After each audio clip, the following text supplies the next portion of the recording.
Hello everyone, welcome to Sharada's kitchen. இன்னைக்கு நம்ம பார்க்க போகிற ஈஸியான ரெசிபி வெண்பூசணிக்கூட்டு. எப்படி பண்ணுறதுன்னு வாங்க பார்க்கலாம்.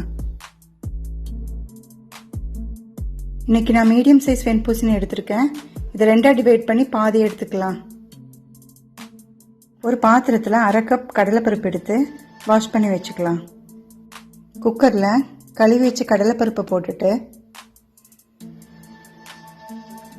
தேவையான அளவு தண்ணி விட்டுட்டு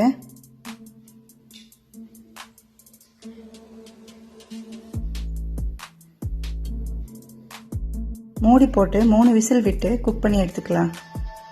ஒரு கடாயில் 2 டேபிள் ஸ்பூன் ஆயில் விட்டுட்டு 1/4 டீஸ்பூன் கடுகு,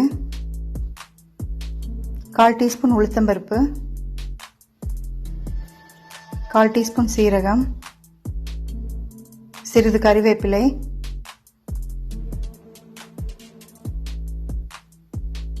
ஒரு கை சின்ன வெங்காயம் பொடியாக நறுக்கியது, 1/4 டீஸ்பூன் உப்பு போட்டு 2 நிமிஷம் வதக்கிக்கலாம்.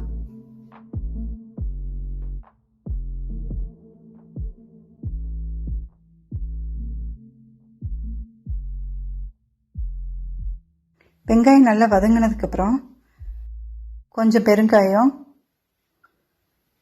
1/4 டீஸ்பூன் மஞ்சள் தூள், பொடியாக நறுக்கின தக்காளி 1 போட்டுட்டு நல்லா வதக்கிக்கலாம்.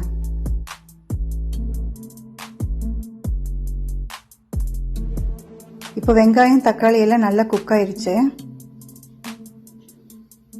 இதில் கட் பண்ணி வச்ச வெள்ளை பூசணியை சேர்த்துக்கலாம். வெள்ளை பூசணி உடம்புல இருக்கிற ஹீட்டை குறைச்சிரும், கிட்னியில் உள்ள அழுக்குகளெல்லாம் வெளியேற்றிரும்.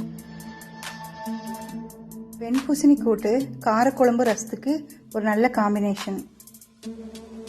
நல்லா கலந்து விட்டுட்டு 1/2 கப் தண்ணி ஆட் பண்ணிக்கலாம். நான் நீர்க்காய்ங்கிறதுனால 1/2 கப் மட்டும் தான் சேர்த்திருக்கேன். இப்போ மூடி போட்டு 3 நிமிஷம் குக் பண்ணிக்கலாம். சைட் பை சைடு ஒரு மிக்ஸி ஜாரில் துருவிய தேங்காய் 1 கப், 4 பச்சை மிளகா, 1/4 டீஸ்பூன் சீரகம் போட்டு தண்ணி விட்டு நல்லா கொரகொரப்பாக அரைச்சிக்கலாம். கொரகொரப்பாக அடிச்சு எடுத்தாச்சு. இப்போ 3 நிமிஷம் ஆயிடுச்சு. காய் நல்லா வெந்திருக்கு. இதில் அரைச்சி வச்ச பேஸ்ட் ஆட் பண்ணிக்கலாம். கலந்து விட்டுட்டு தேங்காயோட பச்சை வாசம் போகிற வரைக்கும் நல்லா குக் பண்ணிக்கலாம்.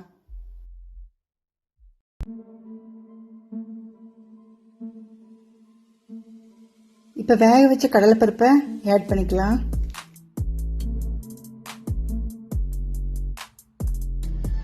நல்லா கலந்து விட்டுட்டு தேவைப்பட்ட உப்பு ஆட் பண்ணிக்கோங்க.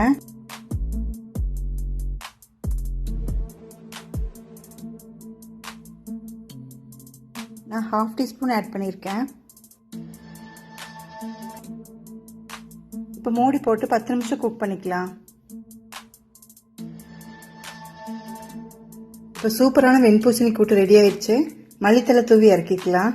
இதை நீங்களும் ஒரு வாட்டி ட்ரை பண்ணி பாருங்கள். என்னோட சேனலை மறக்காமல் சப்ஸ்கிரைப் பண்ணுங்கள். அடுத்து ஒரு சூப்பரான ரெசிபியோடு உங்களை மீட் பண்ணுறேன். Until then, it's bye from me, Sharada.